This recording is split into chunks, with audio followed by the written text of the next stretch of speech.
Go ahead and put Kilroy's picture over the top, inside the actual iPad.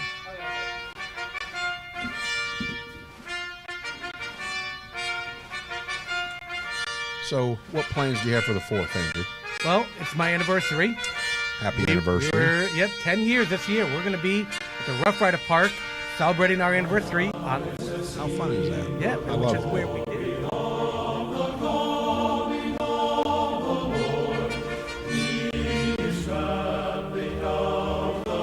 Ladies and gentlemen, it's Saturday morning. That means those two great guys full of information you don't want to miss. A veteran show for all veterans. Welcome Major Andrew White, retired, and Marine helicopter pilot Chuck Wright. Hey. And welcome to our 4th of July edition of Kilroy's Conversation. That is right. It is America's birthday. And you know what? Damn proud to say happy birthday, America. If someone gets offended by that, Turn off the channel. Yeah, you ain't going to like this show. Turn off the channel. It's not a show. First thing, before we go too deep into stuff, as you guys notice, my co-host, my good buddy, Chuck Wright, is not here today. He is aiding and supporting his neighbor who is having some issues right now, and we are giving lots of thoughts, lots of prayers for all speedy recoveries all along. So, Chuck, way to go to stand up and to your neighbor. We're wishing all the best out there for them. But, as we say, the show must go on. Well, and an American thing to do, right? Exactly. Stand up and go help take care of your neighbor. Exactly. That's an American. That's a Texas thing to do, and we love both those things here in America. Filling in for Chuck is our good buddy, our friend, JP from JP Casting and Crew, the host over here. So we're going to have a lot of fun on the show today. Going to drop some knowledge warheads on foreheads today, as we like to say, and going to go over a couple things that are going on. First of all, big, news flash that just came across the wire. Probably, I saw it maybe about 2 hours ago. Sadly, it was, I can say my Secretary of Defense when I went overseas. He's the guy that wrote the orders or approved the orders for me to go overseas. Donald Rumsfeld, a.k.a. affectionately known as Rummy, and right. That was his name, has passed away earlier today. It's confirmed. In fact, just looking at it, just 10 days shy of his birthday. Wow. July 9th would have been his birthday. So, wow. Rumsfeld, what a career. This guy, he was a congressman. He was a Princeton graduate, no dummy, I know right. A lot of people, during those times, eras, Poli-sci degree. Yep. Smart, a member of Congress, served in the Navy. He was a true, when you look back, we can always argue whether or not decisions were right, wrong, indifferent. One of the things that struck me that I was very impressed with Rumsfeld, he was one of the first as Secretary of Defense. He did not have a chair in his office. He had a pulpit. And, when I saw that, I was like, you know what? He did it because he sunk best on his feet. He wanted to. You know why, don't you? No, I don't. He was the youngest Secretary of Defense. That I did not know. He was also one of the oldest. That's right. He was more than one. That's right. So he was the youngest and the oldest appointed Secretary of Defense. Yep. See, that's why he had those young legs. Exactly. Well, he did that under the Bush years, senior, and he was, a very smart man. I would say I heard him speak when I was over at Fort Leavenworth. He was over there doing one of his book promotions, and he spoke, and I'll tell you what, the man loved America. Yeah. There was no question about it. You can argue whether the decision to go into Iraq, right, wrong, indifferent, fine, fair. You can criticize the decision making and the policy that they made. That's open for fair, interpretation of whether that was right or wrong. But you cannot question his love and dedication, support to our nation. That to me is unquestionable. He was a true patriot. And he really did believe what he was doing was for the best interest of our nation and serving his commander-in-chief. You know, and he was as engaged as George Bush was. And I'm yes. talking dad, not George W., but George H. Bush, right? Right. And so what do I mean by that? Well, first and foremost, he was in Congress from 63 to 69. Right. Then he was appointed to the director of the Office of Economic Opportunity from 69 to 70. Then he was the counselor to the president from 1969 to 1973. Then he was the United States Permanent Representative to NATO from 1973 to 1974. Then the White House Chief of Staff, 74 to 75 for Ford. Then between his terms as Secretary of Defense, he also had time to serve as a CEO and chairman of all kinds of companies. But that's not even the best yet. The best was, of course, when he goes out and he co-sponsors, and I say the best because this is going to impact you guys, right? Yep. Federal employees, co-sponsors the Freedom of Information Act. Yep. And that's where that came from. And Where you could know what your government's doing. You could Exactly. actually call and ask, what is the Army doing? What is the IRS doing? And that is right there, I think, a big testimony inside the man. You know, controversial, not controversial of what he did, I think, if you look at who he served, who he advised, and how he went about doing his job, the Freedom of Information Act is monster. I don't think it's huge. people understand what that really means. That was really, when we talk about transparency Right. in government, that's it. And Donald Rumsfeld co-authored that. He put transparency in the forefront. So when you hear politicians talk, that's Donald Rumsfeld talking. That's right. That is his credit. Can you imagine our government running as long as it did and citizens didn't have access to the information that the government had? I mean, until 1962 when Rumsfeld co-sponsors this bill. And think about how many things have gone on that information out there. He did a lot, that would be considered, non-Rumsfeld-like. But if you realize, he was a great leader in our nation's history. We lost a great man from all accounts. And he brought a great man. Yeah. The young Dick Cheney, who was a staffer of his. Exactly. When he goes off to NATO, he has Dick Cheney appointed. Exactly. And did you ever see the movie Vice? I have, yes. I thought it was an excellent movie. It really showed the relationship of both him, Cheney, and all that. And again, take away some of the political controversy of it. There's not a politician out there today, past, present, or future. At that level of government, you're always going to be open to some level of scrutiny, controversy of some kind, shape, or form. Honestly, when I look at both those men, I see people that really had the best interest in America. Did they make necessarily the right decisions always? Up to interpretation, depending on how you want to look at it. Right. But I don't think there's a question on whether or not their intent, their direction, their leadership, what they wanted to see and the overall outcome was for a better America. And I think that speaks volumes of who Donald Rumsfeld was. Well, they can't be un-American when 3 different presidents in 3 different decades asked you to come and serve. Not only that, but I mean, when you look at those presidents, they all were different personalities. boy, weren't they? Different. They knew something about who Rumsfeld was. Right. There's a litany of folks that have served in the presidential cabinets that personally did not get along or clearly did not see eye to eye with the president. But you know what? They knew they were the right person for the job. Right. At that level of government, forget whether you like them or don't like them. Are they the best qualified to lead certain departments and agencies and advise you in the best way possible? And I would say each one of those presidents could say without question, yes, he did.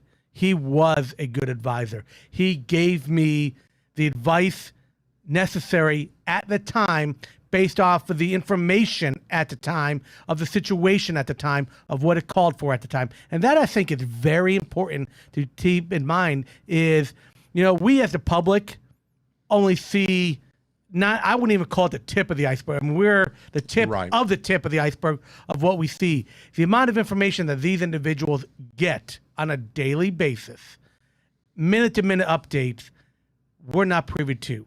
Right. We don't see that. They have to make these life or death decisions of what is in the best interest of America. And I would say people like Donald Rumsfeld did that.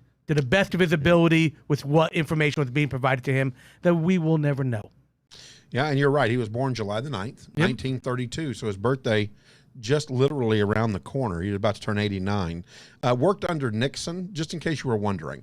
Worked under President Nixon in the 60s, worked for Ford in the 70s, and then came to work for George W. Bush in 2001. And when he retired in 2006, decided to sit down and write down some of those great American ideas. You know, talking about great American ideas and ideology, goodness gracious, how about George Washington and Bunker Hill? Yes. What? I mean, how crazy is that? I mean, you talk about a guy who's fighting the world. I mean, George Washington was fighting the world. And I am proudly representing my man. I bet you he wishes he could have had that back Absolutely, then. you know, for those of you that can't see, I'm sporting one of my favorite, Washington, definitely one of my. She can get you. Chambriel, zoom in if we can on him. Check this T-shirt out. Washington's got a gun with a scope. I mean, this thing looks like it's amazing. Yep. Which, if he had a scope, you know, you could have probably prevented a lot. Could have prevented a lot, but you know, we had. Do you know one of the very famous battle cries that came out of Bunker Hill? I don't.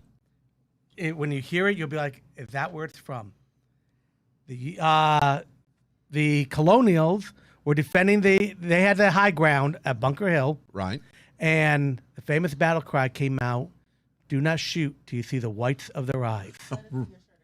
There's my shirt. There we go. Washington wearing his tack. Oh, look at that. Look at that. See that, there? That's good stuff, man. Look at the body armor he's got. Exactly. You know Washington wishes he could have had that. Yes, he did. And, you know, that battle, while historically a military loss for America, was really a more because that was the first real battle that the British took a beating. They took that hill with a lot of blood and guts spilt, and it took a lot to win that. You know, the commanders for the U.S. side, William Prescott, General William Prescott, he was the one that made the famous cry, "Do not shoot until you see the whites of their eyes."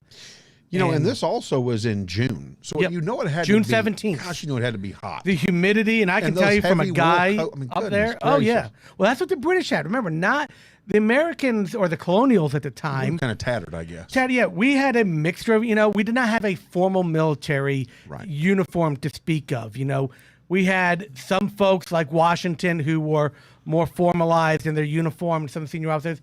Most of your average soldiers were dressed in clothes and garb of the era. The hill, and I've been to Bunker Hill, which, you know, many times growing up in that part of the country, it's beautiful. You know, it's a beautiful area, but what a battlefield. Let's paint the picture. You know, this hill overlooked the harbor. And one of the big strongholds also there was a small hill right next to it called Breed's Hill. Keep in mind. You know, we had to hold that ground because, remember, the big battle areas were Lexington, Concord, Boston, Massachusetts area, and, of course, Virginia. That's where the fighting was, you know, in the day. And the British coming over there, you know, the troops, I mean, they were well-trained, they're military. And keep in mind, traditional. Great picture here. Yep. Great photo. And you're doing what we do all the time. We look at our back screen. It's over here. Well, here's the nice thing. You ready for this, though? See, Chambriel's better than I am. And so we're not using the camera to capture this. She's running it in through the actual feed. Nice. So we can actually look at this and nobody knows. I like it. I like it. You know, she's better than I am, I told you. She's good. Yeah. She's good. For those who don't know, we've got our great assistant today working on the show. Got to give you a look at Chambriel. Chambriel gets a little love there. Yeah. She needs love. So those tuning in the show today, make sure you give just a little bit of, you know, like the show for Chambriel. Give her a little love message on the show if you like it. Say thanks, Chambriel, making these guys look good. That's right. Amen. You got that. You know, got to give her the love on that. You know, here's what's interesting about Bunker Hill. First and foremost, let's set the stage a little bit bigger. American Revolutionary War, folks. So if you're just joining going, Bunker Hill? Was that in Afghanistan? No. That would have been the fight for the Americas. Yep. And where Britain was trying to control this is what gave us our country. And that right there, and I'm glad, and I want to help tee it up a little bit more for what's going on. Keep in mind, All right. We were, at that point, 13 different nations, not really one nation under God, as we like to know today. Right. We were 13 different nations, but we had one cause: defeat the British and give us our independence to run how we wanted to. You know, famous battle cries: no taxation without representation. Boston Tea Party. Boston Tea Party. I mean, we can go on and on and on about the different The British events. are coming. The British are coming. Exactly. Paul Revere, which wasn't Paul Revere. He didn't make it very far. That's right. You know the name of who? I don't remember. Israel Smith? Bissell. Oh, Bissell. That's right. Yep. Okay. I thought He it was John really Paul the Smith, guy. I remember too, but no, well, Israel there was Bissell. actually 5 riders. Was John Paul Smith was one of the riders, right? I believe it was. I'll have to look it up. I can't remember those 5 riders that left out. Paul Revere, just because he was politically involved with Sam Adams and John Adams, is why he gets the quote unquote credit. He only made it, I believe it was 14 miles. So he did not travel very far on that day. Israel Bissell was the one that was the most successful, but who talks about Israel Bissell? Nobody. These days? It's all Paul Revere. He was really, but Paul Revere. 2 were captured relatively early in the alerts. They just chose a bad route to go and got picked up by the British very, very quickly. But, you know, the British at that time, the most powerful military on earth, as we knew today. I mean, they had the Navy, their uniform. They were so well preserved, you know, they were a fighting force. You did not want to mess with the Brits at that point. And again, back to the famous battle cry, the Redcoats are coming. But the British ego and tactics were really much their demise at the end of this war. The British were hoping to put down the colonials in a quick, fast, and swift manner. That's why they sent all their troops over at first. And they saw by overwhelming odds. And keep in mind, at this time, not a lot of we were almost 50-50 as some supported the crown. Some were like Washington and Paul Revere and Adams and Jefferson. Were like, no, we're done with this game.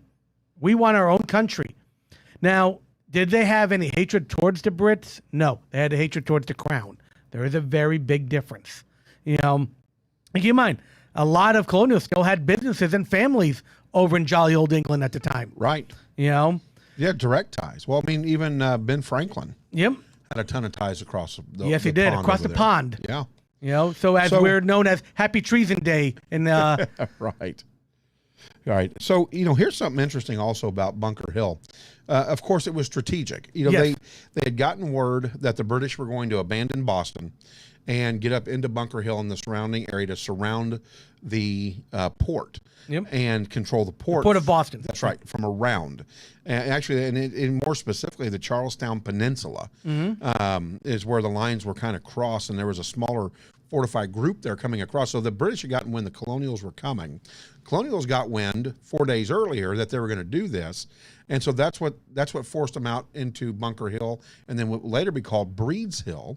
Yep. At the same time. And what's truly interesting about the whole process is that the 1,200 controlled colonial troops under William Prescott were able to stealthily occupy Bunker Hill and Breed's Hill, construct a strong defense, a force ready to go.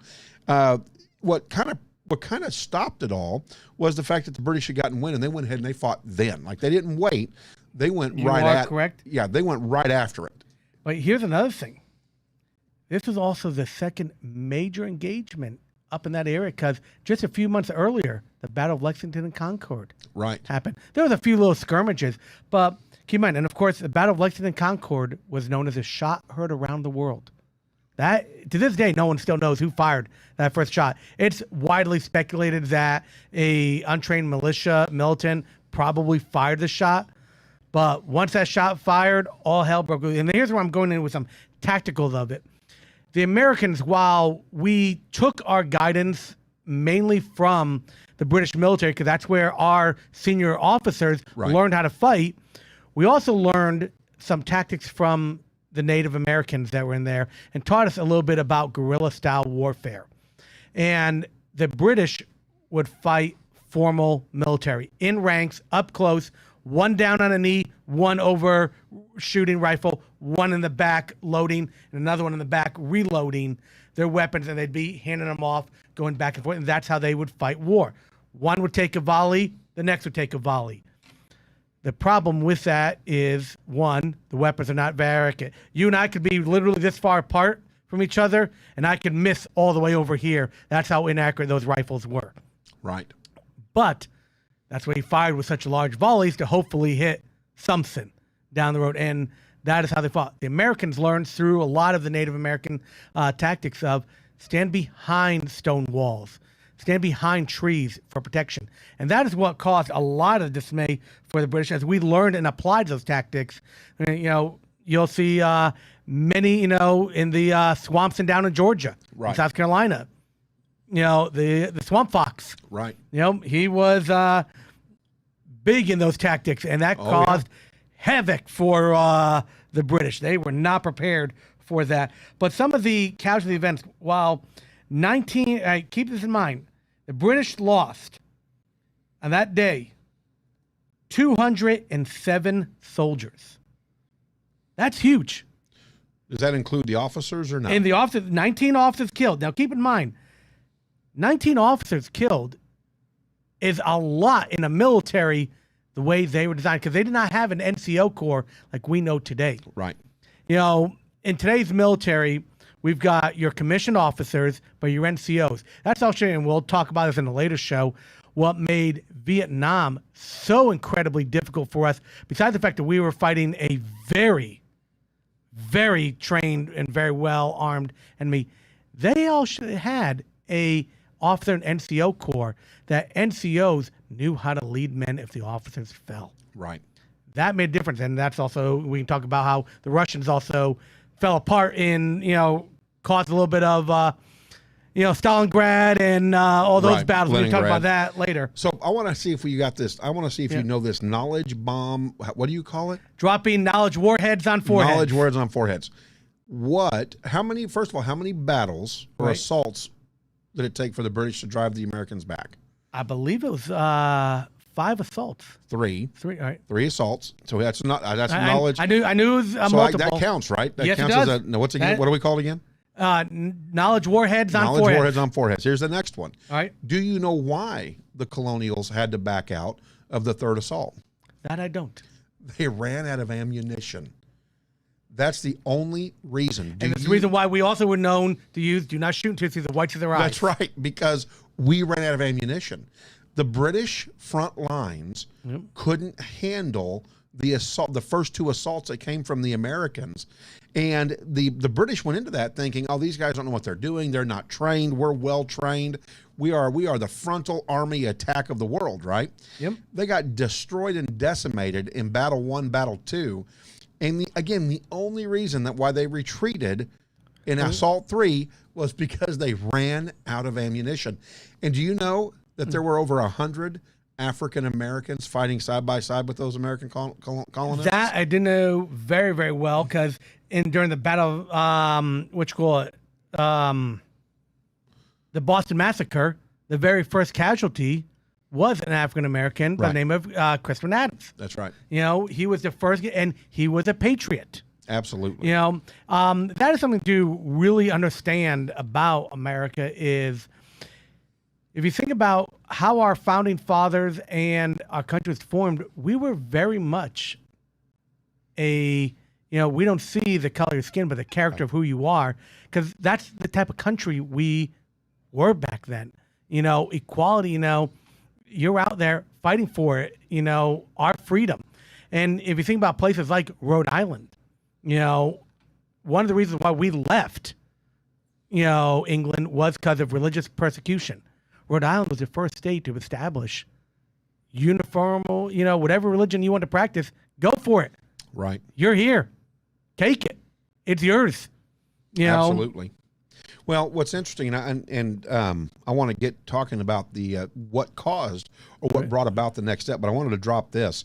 So we only lost 2 officers in this battle. Well, we lost 2, but one of that we lost was a big one, and that was the mentor to George Washington, and that was William Prescott.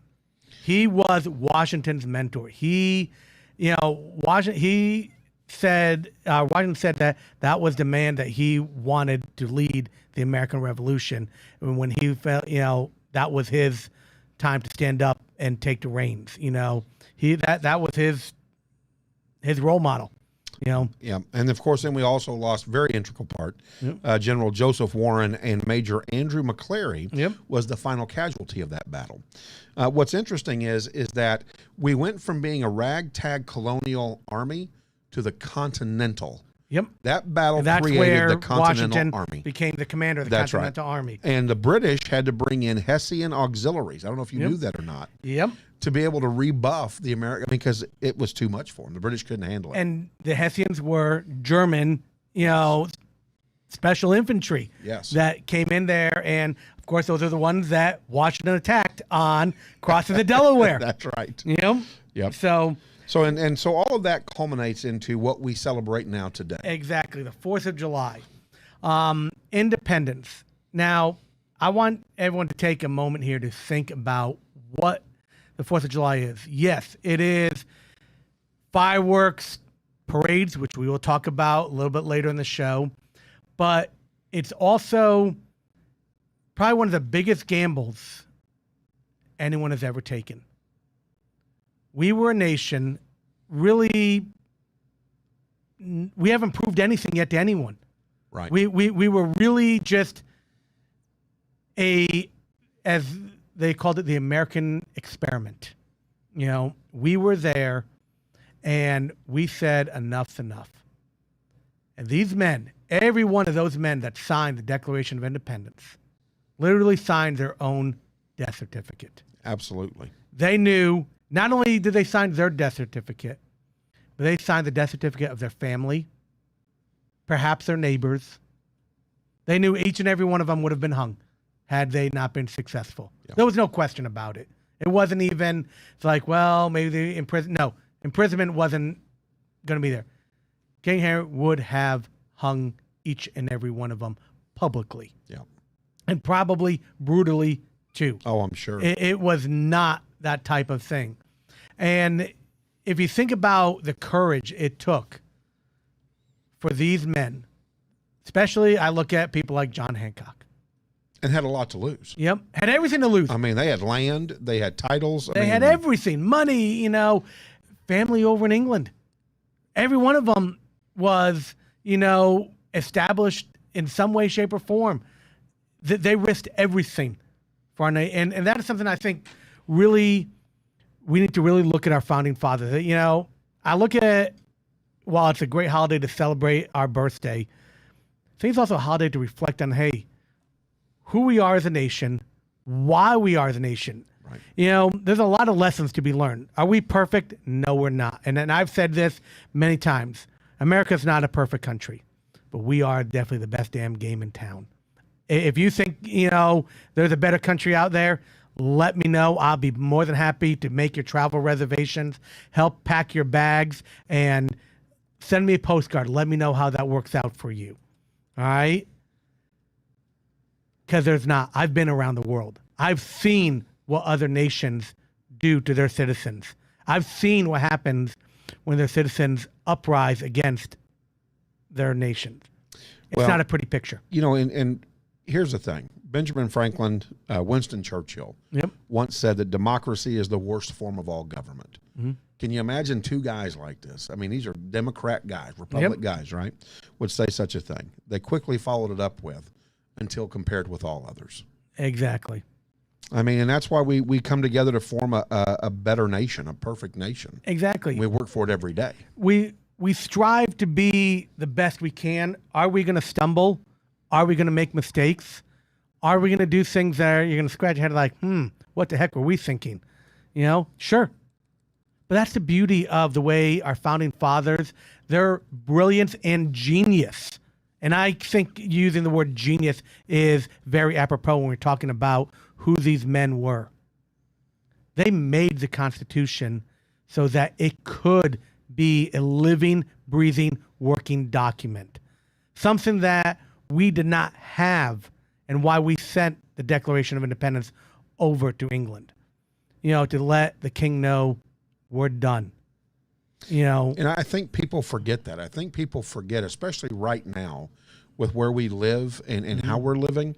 And I think social media plays a huge role in that. 100%. 100%. Yeah, and it's a small group of people compared to the rest of the country that think that we should eradicate the history of these men. And it's like, I don't think you understand what they put on the table. You are so on the point. Yeah. And I use a great example. When I hear people wanting to erase history or not teach it or cancel it, whatever you want to call it, one of my most prolific and absolute best examples I can give you is, let's look over in Poland and Germany. Right.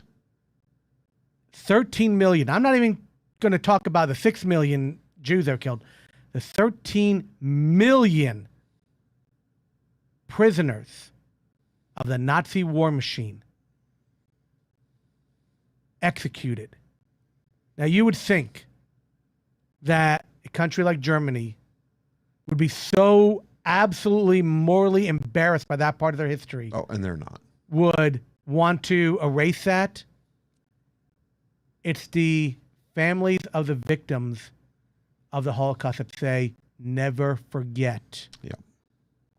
Never forget. If you think about those words in the context of how that applies to the Holocaust, I'm not saying we were a good nation. I'll be the first to stand up and say, yes, slavery and how we treated some of our American citizens, horrible. Right. Racial divide, horrible. Those were some dark, ugly, nasty, wish we could forget about those times in our country, but we shouldn't. We need to remember them and learn from them, just like our founding fathers. Some of them were not perfect men. We all know that. No, but to form a more perfect union means you continually work. Exactly. You continually make it better. And that's what we've done as a country. And this 200 era, plus years. Yeah, whatever we're doing right now is not making us better. You want to eradicate James Madison? You want to eradicate Thomas Jefferson? John Adams? I mean, these men gave up everything. I'm talking everything. Yep. You look at people like Washington. Now, yes, were they slave owners and was that good? But that wasn't the definition of who they were. And there's a vast difference in how society was. Was that right? No. I will go on the record and say 100% was that part of it was wrong. But you want to what? This country isn't who it is without it. Exactly. I mean, it's what got us here. We've learned from. I know in my gut, without question, if Washington was here today and he understood and learned some of the things that we've learned over the 200 plus years, would he have still been a slave owner? I don't think so.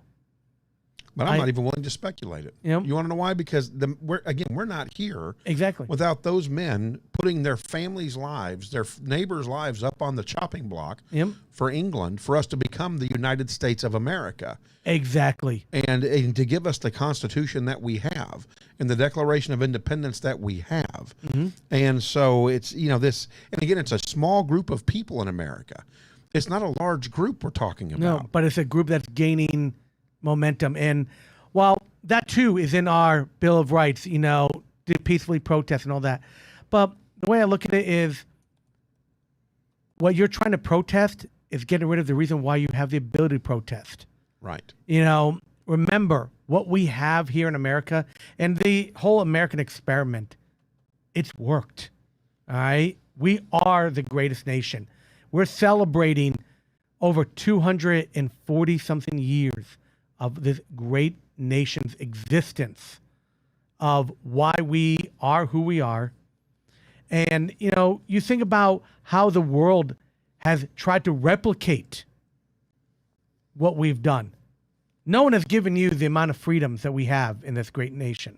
There's not a country around that is as free as America is.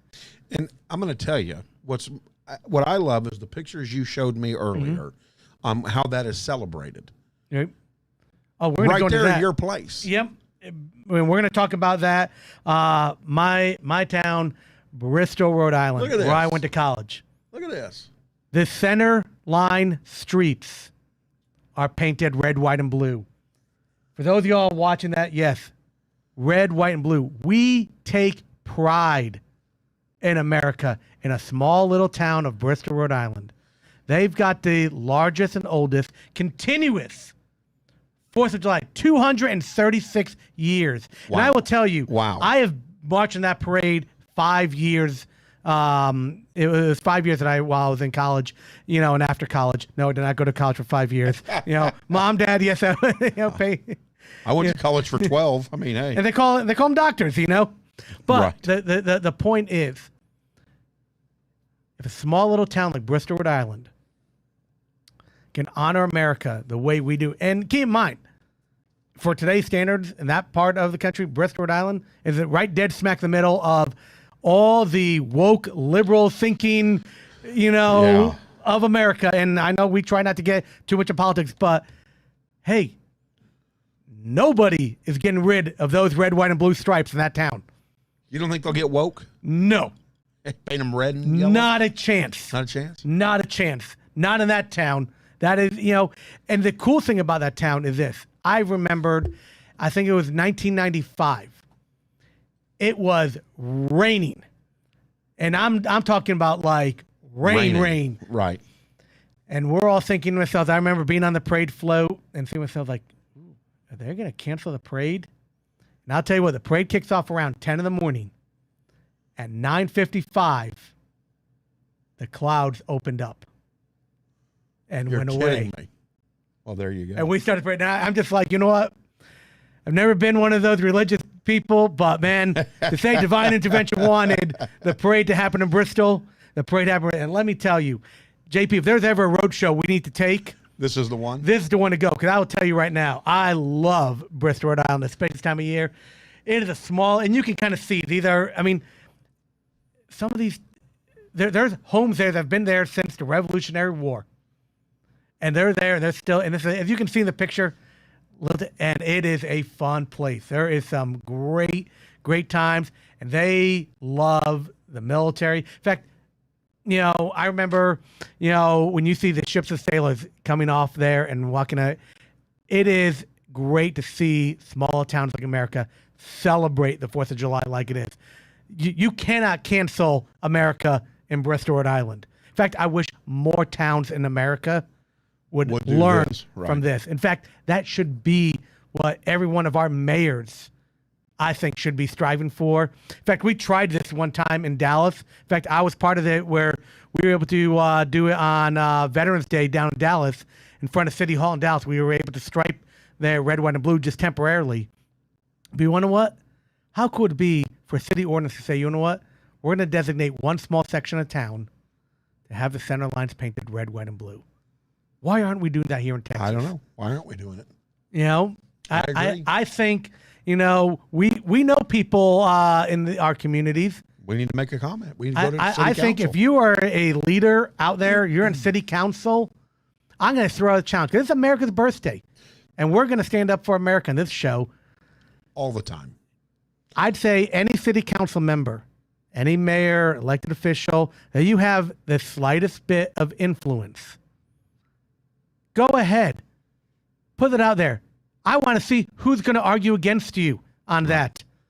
Because, again, I'm not a politician. JP, you know a little bit about politics around here. I do. If you get enough votes, you can change it, right? You can. Well, and again, the thing is that are you ready to go against a woke small minority? Because that's who's going to come and talk about it. Go for it. That's what I say. The way I look at it is this. That's what I say. I look at two flags that fly everywhere in the great state of Texas, the U.S. flag and the Texas flag. Last time I checked, now I may not have the best eyes in the world, but they're both red, white, and blue, are they not? They are. Well, if our flags are red, white, and blue, Paint the road, baby. paint it. I'm not saying the whole thing. Well, I'm saying let's paint the whole thing. Hey, I'm all for that too. That would be cool. But I would say small little towns in front of your city halls in Texas, if you're a politician, you're listening right now, I'm challenging you right here, right now. put up that bill and say, we're going to paint, at least in front of City Hall, where the flags stand that represent your community. I think that's a fair and reasonable request. I do too. In front of your City Hall, they should be painted red, white, and blue. If you don't think that's right, give us a call. Yeah, call us. We'll Come on the show. We'll talk. We'd love to hear you. You know, I want to hear. For our elected officials, every one of y'all, consider yourself on notice. Come talk to us. Come tell me why you don't want your City Hall. And I'm just asking just in front of City Hall. I'm not asking for the entire city. I'd love to see that. All I know is, how does a small little, mostly Democratic, liberal part of America City show more patriotism than Texas? In Texas. Yeah, I don't get it.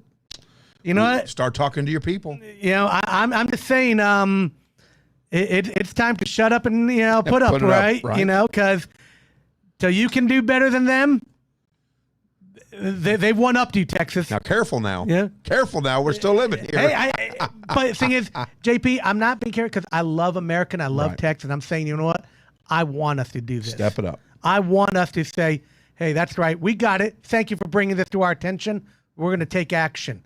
Let's see these leaders. And you know what? That's a great cause to take up.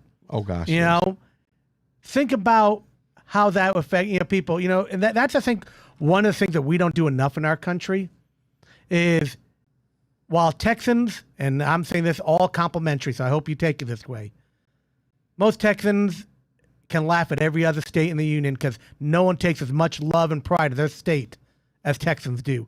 I don't think there is a state that can even, they're not even competing for second place. Right. They're well off in the distance. Texas pride is second to none, and there's not even a close runner-up. And I can't agree with you more. I'll tell you, happy 4th of July, happy Independence Day. Exactly. Why don't we help boost that pride? Why do we not help say, you know what? We should show equal pride in both flags. And say, that's right. America first. If you don't like it, that's fine. If your feelings are hurt, I get it. I understand. Let me help you find some place where your feelings won't be so hurt. Let me see what I can do to help you out. You know what? I'm happy to. Let me know what I can do. I got some real good friends in real estate. We can get your house sold, and right now is a great time to sell your home. Right now is you make a great killing on the money. You let me know where you want to go. I agree. I hear Afghanistan is beautiful this time of year. Go tell them how much you hate the American flag over there. They'll welcome you with open arms. Go for it. Iraq, same thing. Lovely. Love to see you go over. Yeah. Go get you a one-way ticket. Exactly. One-way ticket. I'll even help raise the money to get you over there. If you're a little short on the funds, if you're waiting for the house to clear, no problem. We'll work with you. Yeah. We're there. We'll know enough people. We'll GoFundMe page. Exactly. We'll get you some money. And I say that kind of tongue in cheek, but I'm serious. I know. America takes, and I've got some friends of mine, while we don't agree necessarily on politics, I've always said this. People are like, oh, it's freedom of speech to burn the flag and all that. Wrong. I'm sorry. I have to grossly disagree with you on that. That flag is not a flag. It is a living symbol of America. All right? And there is a difference. I fought for those freedoms. I've got friends that died for those freedoms. That flag is not just your freedom of speech to burn it, trash it, do whatever. It is a symbol of this nation. And there should be an asterisk on that says that flag stands for something. It's not just cloth. It means something. And you know what? While I know that may hurt a few feelings of people listening to the show, non-apologetic. No. None. I'm sorry. I have nothing to apologize for. And that's part of the problem I think we're having in our country is we're too busy apologizing. Do you think Hancock, Adams, Jefferson, Madison, Monroe, Washington, did they apologize? They certainly did not. Not only did they not apologize, but they did it knowing that there was a noose getting tied around their necks. Or a firing squad. Yeah. No, they would not have been given the honor of a fire. I don't even think Washington, and when you think about the 4th and where it was, all that, as respected as Washington was, I don't even think he would have been given. Because if you remember, Nathan Hale, one of our great spies, Right. revered by the British. Revered. And Washington begged for his life, or at the very end, begged for him to get a firing squad rather than a hanging. And his famous words were, "I've got one life to give for my country." And he went to the gallows. Yeah. That says something about the leadership. And for people to want to know what made our nation great, people like Nathan Hale, a name that's left off so many history books. And not talked about. Yep. Yeah. And that is a problem. I think that is where the problem lies with our country, is that we are afraid to teach history. We're afraid that people may actually learn something from who these people were, what they did, and their mindset behind what they did. You know, Washington, Jefferson, all of them, imperfect men, but perfect for the situation and time of our nation. That is what I think is missed. I don't think anyone else could have done what they had done, that had the character and the moral and the courage. That right there, I think, is the biggest thing. To have the courage to do what they did and how they did it, risking what they had out there. You know, these are the lessons that are lost too much. You know, we're too quick to give celebrities and athletes free passes on so many things. I mean, you know, you look at some of our athletes that go out there and do some of the most outrageous, egregious acts, and they're right back doing what they did. They get, I don't even know if you can call them sentences. Right. You know, 9 out of 10 times, if they do serve, they hardly ever serve any real time of a prison or whatever. I mean, and they get out and they go right back to work in the NFL. And what are $50,000, $100,000 fines to someone who's making $50 million a year? Yeah. What's $100,000? Yeah. That's a sponsor is going to pick up that, that bill for them. So is that a tune that we're getting ready to wrap up I the think show? It's time to wrap it up. Well, it has been fun sharing the mic with you today, JP. Well, thank you for having me. Before we go that, I do have to give a shout out. Not only did I go to a school up in the Northeast and pride and all that, if you could put up the one picture of my alma mater right there, Roger Williams University, Pride of the Hawks. We are the big sponsor. They let you come to school there? They let me, yes. How nice of them. Exactly. Did your aunt work in the front office? I was there, and just kidding. I helped produce the very first parade float that our university did. I was the first 2-time president of student body at that school. Really? Yes, I was. So in 1787 they allowed that stuff. Yes, Okay, so we take a lot of pride out there. I'm just busting your chops. Hey, that's okay. I love it, but I have to give a big Hawk shout out to them out there. But want to wish America, all my friends, family, a very happy, very safe 4th of July. And of course, I have to do one massive shout out. I'm going to give my wife happy 10th anniversary. We did get married because we are a patriotic family. We got married on the 4th of July 10 years ago. So to my wife, happy anniversary. And we will see you all next time. Hoorah, hoorah, and happy birthday, America. Happy birthday.